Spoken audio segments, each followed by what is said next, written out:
If you think about it, motivation is pretty much everything we do.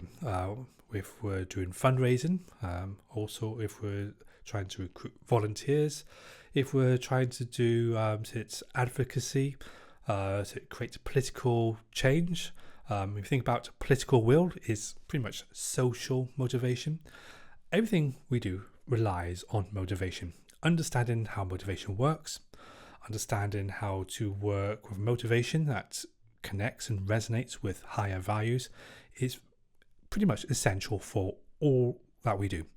And if we get motivation wrong, doesn't matter how good our campaigns are, doesn't matter how good a fundraising propositions are, how shiny and wonderful and beautiful everything we do. If we get motivation wrong, we don't create the behavior, we don't create the income. So we absolutely need to nail motivation on the head and make sure that we're pressing the right buttons in order to drive audience engagement. And this is quite a challenging piece of work, which has taken me quite a few years to pull together, but I think this offers some profound insights which are really helpful for everything that we do. But in order to understand it, we need to understand what is the old motivation model first, because the old motivation model is pretty much embedded in our work, in everything we do. But if you're not aware of what that motivation model is, we won't be able to get to the new one. So the old motivation model works with two, here comes those words again, two different motivations, extrinsic and intrinsic. So intrinsic, according to the old model, it places intrinsic as a person with intrinsic motivation wants to do a task for the pleasure involved in doing the task itself. So an example of that is you hang out with friends because it's fun to do, not because you're forced to.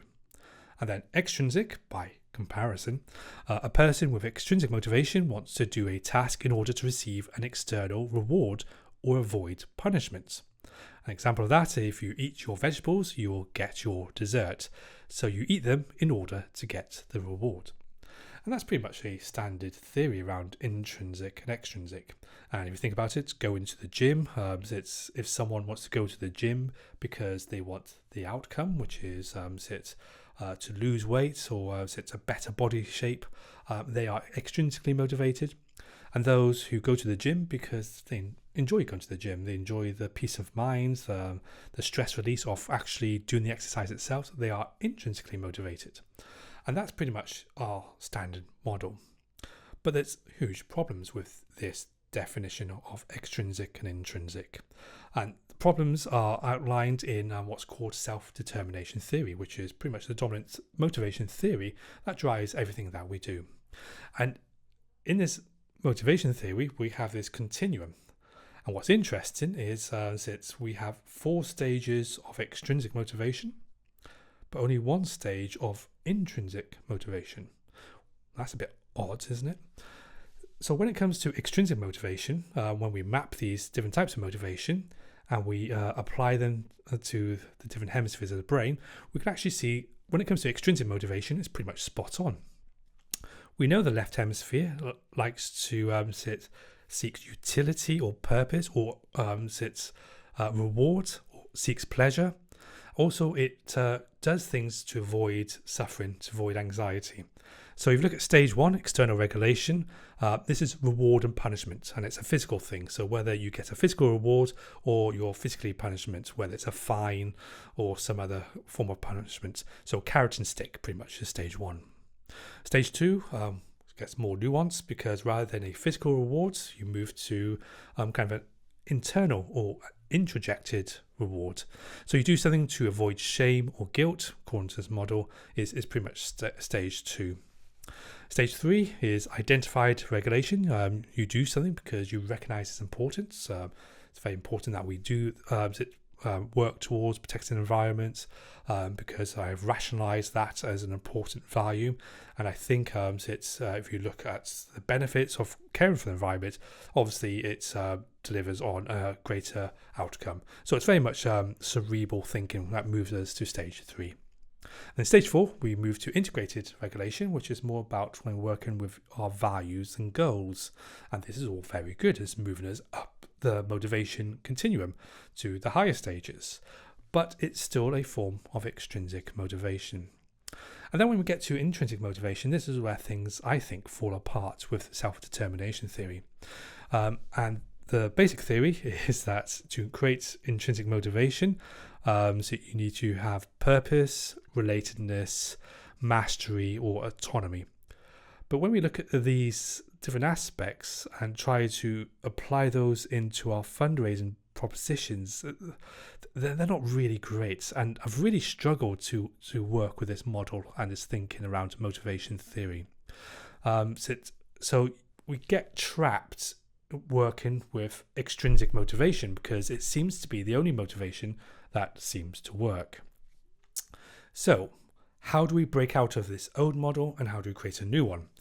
And just to quickly say, in order to get your audiences to be intrinsically motivated, according to this model, you can't. The only way to get people to be intrinsically motivated is to take them up the motivation each stage at a time in the hope that they cross over the threshold themselves and they become intrinsically motivated. Because remember, intrinsic motivation comes from within. So technically speaking, I cannot intrinsically motivate you. I can only extrinsically motivate you. I can create fear and anxiety or show you how to connect to values. But when it comes to intrinsic motivation, it has to come from within. So this is a very limiting view of motivation, which keeps us trapped in the lower stages of the motivation continuum. So what would a new motivation model look like? So if we look at the two hemispheres of the brain and we represent them with different arrows, so an entirely left hemisphere, its motivation would be stage 1, and this maps almost perfectly to what the left hemisphere does, which is avoid punishment, and also it seeks rewards, it seeks utility, it seeks pleasure and purpose. This pleasure. But then when we move into the next categories, we can also map to a new set of 4 categories on the right hand side. And this to me is a game changer. This opens the door into how we can work with intrinsic motivation, connecting audiences to their higher values, and how we map them not to where we source our pleasure from, which was the old model. So if someone goes to the gym and they enjoy going to the gym for itself, in other words, the pleasure comes from the gym activity itself, that is called intrinsic. In this model, that's not the case at all. Pleasure comes from utility of the left hemisphere. The left hemisphere seeks pleasure, power, or manipulation. So actually pleasure seeking, whether it comes from the activity itself or the output, is actually on the left hand side on this model. Anything that seeks pleasure is a form of extrinsic motivation. And this makes much more sense because when we map these to values, when we get to self-transcendent values, when we move to the higher stages of motivation, you can see that we move to the self-transcendent aspects, where we don't do something to seek pleasure, we do something because there's something beyond us pulling us beyond that. That is the self-transcendent nature of values. So this new model fits perfectly, not only with the hemispheres of the brain, but also fits perfectly with the values map, which we're not covered in this session, but we do cover that elsewhere, and also works and aligns very well when we look at intrinsic purpose. Again, that falls outside of this training module. So when we look at the right hand side, we now have, let's say, stage 8, which is a fully integrated form of motivation. So now we have stages 5 to 8, which now reflect and mirror the right hemisphere. And this is really helpful. I won't go too much into these different stages. You can read them, it's in your handouts, and you can explore them in your own time, and we'll be exploring them a bit further on. But just to say, stages 5 and 6, we do something, we're motivated, but there's still a bit of an ego reward in there. When we move to stage 7, we do something not for its own sake, not because we think it's a good idea, but it comes more from the heart. And then we move to stage 8. We don't do things because we think they're good. There's very little kind of cerebral kind of motivation here. We just do something because we're connected to it. It just feels right. It's a sense of, we move away from knowing to a sense of being. And this is where we get into kind of the higher, more spiritual stages of motivation, where it's a deeper connection. So let's say if you're looking at climate change, if we're moving to stages 7 and 8, it's not about we ought to take care of the planet or offering its logical and rational reasons why we need to take care of the planet. You start talking from a different center around connection, around our sense of purpose and who we are, and our sense of belonging to the earth and our deep connection. And when we look at indigenous communities who have very high pro-social and pro-environmental behaviors, who sense that protecting, looking after nature, because they recognize the intrinsic worth of nature. They also sense the sacred aspects of nature, is that they are clearly in stages 7 and 8 when it comes to motivation and caring for the environment. Our culture is clearly in stages kind of probably 1 and 2 at the moment. But what's interesting is when I looked at climate messages over a 2-year period and I mapped them to this motivation continuum, we saw an absolutely clear trend that almost all of our communications, all of our campaignings, even fundraising propositions were all geared towards stages 2 and 3 on the motivation continuum. And this makes no sense at all, because you cannot extrinsically motivate an intrinsic value. When you try to extrinsically motivate an intrinsic value, you create what's called a values dissonance, when things just don't add up, they don't connect, they don't feel right. So arguing that we need to take urgent action on the climate crisis and shouting at people that they ought to, they should do, this creates a dissonance. And this dissonance can lead to anger and a whole range of problems with audience engagement, where people will react very negatively to what you are doing. So the ambition really here is, how do we move away from extrinsic motivation in everything that we do and move to the higher stages of the motivation continuum to work with stages 5 to 8? Because the more we can bring audiences to the higher stages of the motivation continuum, the more we can engage to intrinsic values and work with an intrinsic purpose, which leads to long-term behavioral change. So to me, this is the most important piece of work we should all be paying attention to at the moment, but none of us are, because we're stuck in a paradigm. So the old paradigm, the marketing paradigm, which we're stuck in, plays to extrinsic motivation, extrinsic values, extrinsic purpose. So we need a new engine that works with these 3 primitives in a different way. And when we do that, and I like to show this as the marketing paradigm works best when we play to stages 1 to 4 on our motivation continuum, while the storytelling paradigm engine works best when it plays to stages 5 to 8. But in order to get to stages 5 and 8, we have to overcome this what seems to be a paradox. And the paradox is, as I mentioned earlier, that according to the old motivation model, I cannot intrinsically motivate you, because when I do that, it's an external form of regulation. I am trying to get you to be intrinsically motivated. And you can see the paradox here, hopefully. So how do we intrinsically motivate someone? Because when I try to do it myself, externally, I'm using a form of extrinsic motivation. And this is why we've got stuck in stages 1 to 4 on the motivation continuum. So remember, all stories are co-created acts. And remember the different flow states in stories is that when I tell a story as a storyteller, I have the narrative, which is external regulation. I am externally regulating what you're thinking.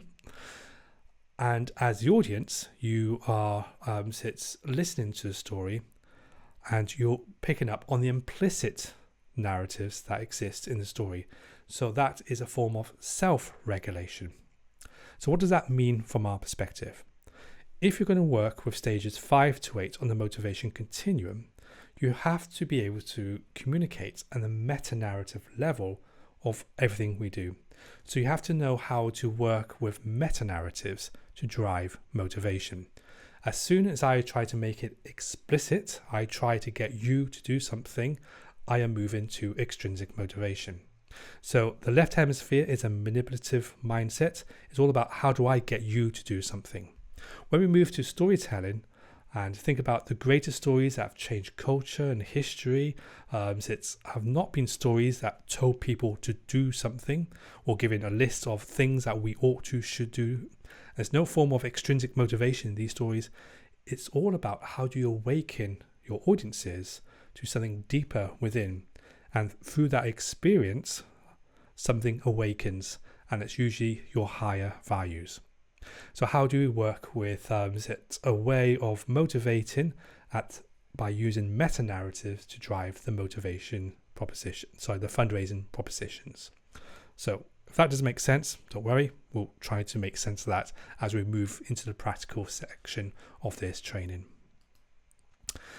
And I find it's this piece of research by Orlando Woods in his book Lookout really, really, really useful. And it kind of reaffirms what has been said it's in the motivation continuum as well. Is that in order to create higher emotion and greater attention, if you can see this continuum on the on this image here, is that on the higher stages, we have themes like characters with vitality and agency. We have implicit and unspoken communication, really important. We have dialogue and spontaneous change in facial expressions, really important. Also have distinctive accents and people touching each other. So we have music with discernible melody, something out of the ordinary. And then we have a clear sense of place where you bring your audience into the place. In other words, what's being described here is that if you want to create greater emotion and greater attention, you should be using storytelling, because all of those characteristics emerge when we tell stories, and not stories as I said before, where we are talking about Abdul, who has to walk 5 miles a day to collect wood, which is more of the reporter, the outside eye looking in, but where we bring people into the story and make them feel, and there's a dialogue and there's implicit kind of communication. That is when you create greater emotion and greater attention. By contrast, the bottom end, and guess how many times we do this, especially in our fundraising. It's quite depressing, really. We tend to have a voiceover describing what is happening on screen. We have audio repetition. We tend to have monologue, to have abstracted body parts. Usually, it's in terms of marketing, it's usually a hand holding the product, so we don't see the whole person. We have highly rhythmic soundtracks. It's very self-conscious that we're not transported into the story. We're very self-conscious that we are looking into this situation. So also we have product centricity, which is important for marketing. But we also have the empty smile and facial frontality as low attention and less emotion. And that's so interesting because that's almost every fundraising proposition I see across the whole sector, where we have everyone looking at camera and usually with an empty smile, as if they're posing. And that is almost the universal images we use in our propositions, which create lower emotion, low engagement. And it doesn't seem right at first. When I first saw that research, I felt that doesn't feel right. But the more I sit with this and reflect on this, I can see what is happening here. Is that when we have these images of facial frontality, people looking to the camera, there's no story there. There's no vitality. We are looking at them objectively, abstractively. In other words, we are looking at them with the left hemisphere, with the values of the left hemisphere. And we tend to create this othering kind of process where we see them as other, those who are in need of help, and we can come in and save the day as the heroes in this story.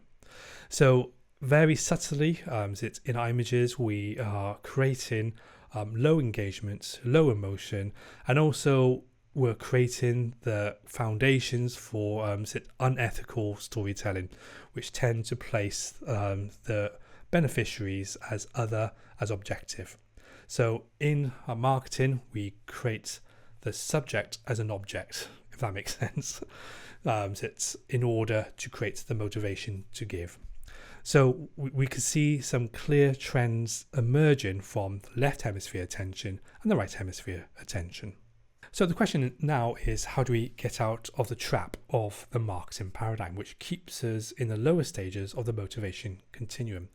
How do we stop telling stories that are propositional, which is a marketing proposition where we look at the beneficiaries, the people we're trying to help, in an objective way?